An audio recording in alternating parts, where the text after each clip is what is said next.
for joining me tonight. I am Hawkeye. This is Hawkeye's House of Horrors. I'm in my crazy get up here.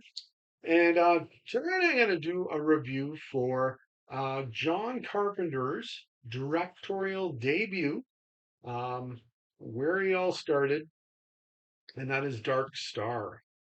And I plan on doing, hope to be doing um, all of Carpenter's films.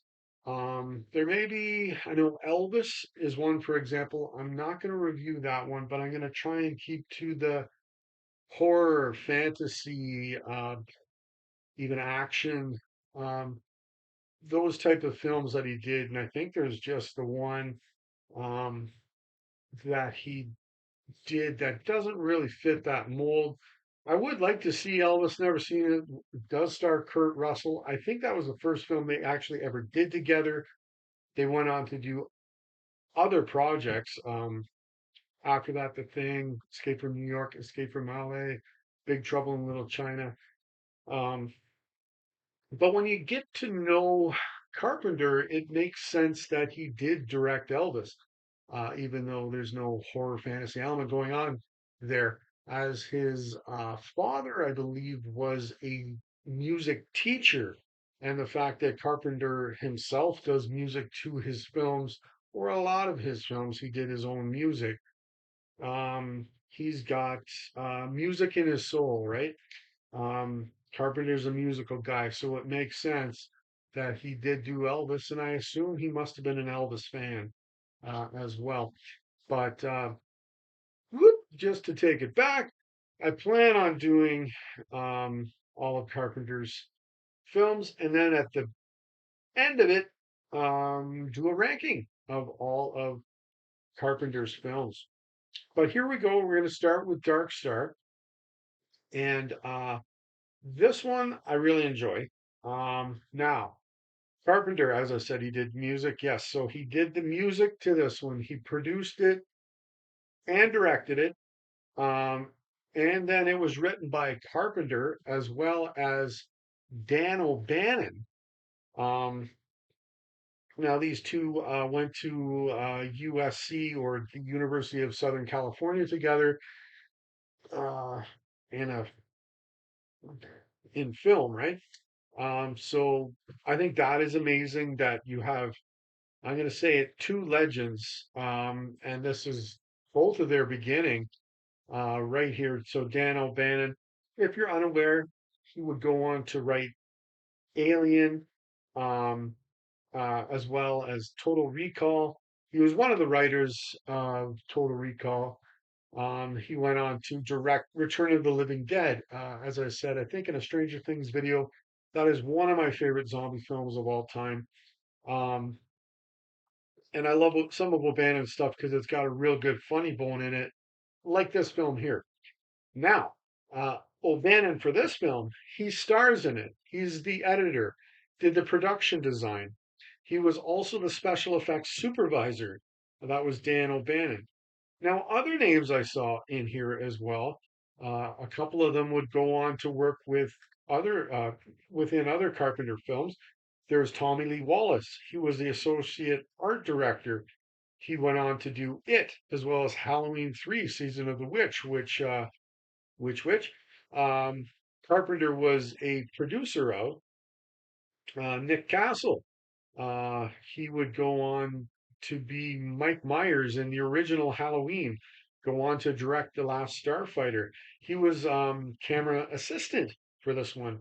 Ron Cobb, I've seen his name. He did special effects. He was a production designer for Conan the Barbarian, The Last Starfighter, Nick Castle, as well as The Running Man. And Terrence Winkless, he would go on to um, write The Howling. It was the original story that John Sayles then rewrote, but he would go on to do that. He was the production assistant for this film. So a lot of names in this one. Um, Now, this one began as a student film, which was produced from 1970 to 1972. So this is definitely an older film for the University of Southern California. There we go. And then reshoots were done in 1973, added until it reached its full length. I think originally it was like 35 minutes. In the end, here, I think it's like 83, so definitely long enough for a theatrical release. Sorry. Now this thing is definitely super low budget, no doubt about it. So I would definitely suggest coming into this film knowing that very low budget. Now I think, as I said, this is a very good film, especially when you look at it for what it is. Low budget, um, a starting point for John Carpenter and Dan O'Bannon right here. Um, but I would definitely say if you do that, or if you are as well into space films, um, and maybe if you're interested in John Carpenter's start or O'Bannon's start, or what it would be like to have the two of them do a film together. Very interesting. This one I would definitely suggest. Absolutely check this thing out. Now, this one may not be for everyone. I have seen some ranking videos, and this one is way down on the list, like not up in the top 10 that I ever see. Maybe it is, I don't know. It may not even be in mine, but I'm definitely going to say this is a very good film. I enjoy it. Um, but so maybe it's a little higher, but I enjoy it for what it is. I don't know if Carpenter, I have a feeling he kind of shrugs his shoulders at this one. I think maybe a little because it's a starting point, right? This isn't really when he's in his full Carpenter. And when you watch this film, you can't definitely the look because it's not shot in Panavision or widescreen, right? Um, so it doesn't quite look like a Carpenter film, but I can tell through the writing of Carpenter and O'Bannon. There's some really good ideas here. I come to learn some of them were definitely influenced from other people. Even the ending may have been pulled from another story. I'll get to that, but there's definitely some good ideas going on here that I enjoy, that keep me interested while watching the film. Now, this is the fourth time I've seen this in about 3 years. I kind of just keep coming back to it, and it seems there's still a freshness to it, which is interesting because it's so low budget, but I like it, for sure. Now, it had an estimated budget of $60,000. Now, when putting that into 2026 dollars, that's a budget of $438,000, an estimate somewhere around there. So that's still super low budget. Um, and it was actually through John Landis, who was a friend of O'Bannon, that the film came to the attention of Jack Harris, who had produced the original The Blob with Steve McQueen, which is good. So it's interesting that um, he saw enough here to want to get this sucker released. Now, certain cuts were made to the film due to Harris's suggestions, or I don't think that's a right word, but if you want this released with these cuts we're going to have to do. Um, in order for them to release it with a G rating, I think, because I don't remember there being any swearing. There isn't really any big violent scenes. There's no nudity, nothing like that. So I believe it did get a G rating. Now, O'Bannon later said, and I like this quote, because of this, because of these cuts, we had what would have been the world's most impressive student film, and it became the world's least impressive professional film. It was released at the Filmax, which I think is the Los Angeles Film Festival, on March 30th, 1974. I think the Filmax ended in sometime in the 80s, I believe, but it got its theatrical release on January the 16th, 1975, right in LA. Now, Quentin Tarantino called this film a masterpiece. So there you go. He's got glowing regards for this film. Now, the story, we'll get into this. It's set in 2150. Now we are on a ship called Dark Star. That is 18 parsecs away from Earth, which is about 58.71 light years away. Now, the whole job of the ship, or what it's out there in space doing, is destroying unstable planets that may cause problems for future developments on planets. Those unstable planets that may cause a problem. So they destroy them. So on the ship, we have Lieutenant Doolittle. I think that's a perfect name, played by Brian Narell. He would rather blow up stuff than find intelligent life. And he really misses surfing too, by the way. There's Boiler, played by Cal Cunningham, who actually was not an actor, so he doesn't do a bad job for a guy who's not an actor. Who looks like he'd like to join a, who should join a folk band or something somewhere. There's Talby, played by Dre Pat Pahat, who spends all his time from the crew in an observation dome. And finally, before there was Pinhead from Hellraiser, there was Pinback. And this role is played by O'Bannon. And this character is, in fact, actually Bill Frood, we come to learn, taking the place of Pinback, who committed suicide before the mission started. But he takes his place, so he's known as Pinback. Um, so this crew is going towards a new unstable planet to blow up. So then this film takes us on that journey towards it's the Veil Nebula, which is in, I think, Cygnus or around there, which I believe is in and around the center our of the Milky Way, I believe.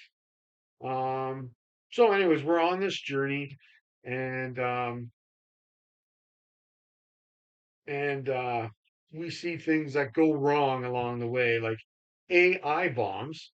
Seriously, that can talk and think, which I think is a very impressive idea for 1970. That's when this would have originally been written. And I believe that that idea was there in the original script, I do believe. Um, so yeah, I really enjoyed the premise of the film. Although the ending of the film, this is where this happens. Supposedly, that's straight out of like a Ray Bradbury story. I really enjoy Ray Bradbury, um, but supposedly it's out of one of his stories. But there are some funny things going on in this film, such as their commanding officer, Powell. He was actually killed by a malfunctioning chair. Okay. But he's now in cryogenics, but you can still communicate with him. And supposedly this was highly influenced by Philip K. Dick, another author I really enjoy. I've done Blade Runner. I did a review for that. I did read that book, and I love Arnie's Total Recall, which O'Bannon was a writer for. I love that film as well. So yeah, I really like Philip K. Dick, so that's cool for me as well. Um, but I also find when it's not they, it's Doolittle is communicating with Powell. It's definitely, and it may be the only one, but it's definitely the creepiest scene in the film. As he's in cryogenics, but all these wires are hooked up to him. His eyes are closed, and it's a foggy look in this light blue um cryogenics chamber. It, I liked it, but it was definitely creepy, I thought, and maybe uncomfortable for some kids. Maybe if anybody out there is gonna want to watch this with kids, even though it's G-rated, I don't know. There's that one, but I don't know. I don't know if the subject matter is for kids unless they're right into space or I don't know. maybe there are some kids that might like this. This is a really old film for them, but anyways, I think it's pretty funny. The crew rocks out or surfs out, I don't know, to surf music while going through space, and then like, oh, we got to turn the music off. It almost seems like it's out of Peanuts, like how they're dancing, like it's the same thing. Like I don't know. Um, but and then Doolittle talks to the bomb to get it to not destruct and go back inside its chamber inside the ship so that it won't um explode because it's, well, still on the ship. Um, but in the to make it doubly funny, I guess, is that plan totally backfires and then it just blows itself up when it continues to think, and but it's inside its chamber, so the whole spaceship explodes. Um, coming to the ending of the film, and there's definitely a huge Stanley Kubrick influence, which I like as well. Definitely 2001: A Space Odyssey going on here. And that was released in 1968, and this started in 1970. So, absolutely, that was a pretty fresh film at that time. Um, so, there you go. It wasn't theatrically released until 1975, so that's 7 years. But anyways, yeah, when they started working on it, I could see how these two guys would be so influenced by that spectacular film. And in 2001, there was Hal. Dark Star, I don't remember if she has a name, but there is a central computer, I think, that um, communicates with the crew.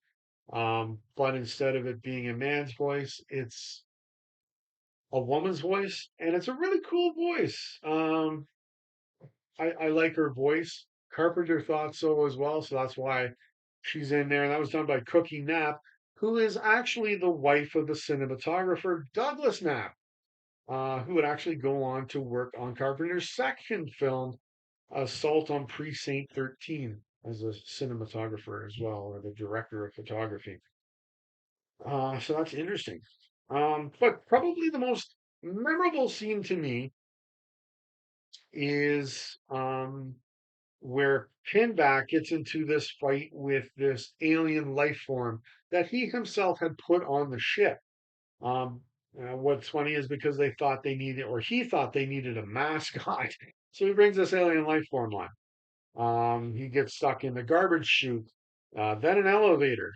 Um, and once he gets out of these predicaments, he hunts down the alien life form and shoots it. Now, the alien life form looks like, and I'm pretty sure it is, a beach ball. That's how low budget this is, guys. Um, and then even when he shoots it, it reacts like a beach ball would after you shoot it. Definitely for some comic effect where it's like pew pew and it starts bouncing off walls and everything. Um, but the thing that's very interesting about this is this scene, um, O'Bannon himself would rewrite into a film. And that would be Alien. Not for comedy like it was so strong in this film, but about an alien life form tracking down people in a spaceship. And that was huge hit. Great flick. And that would be Old Bannon's Alien.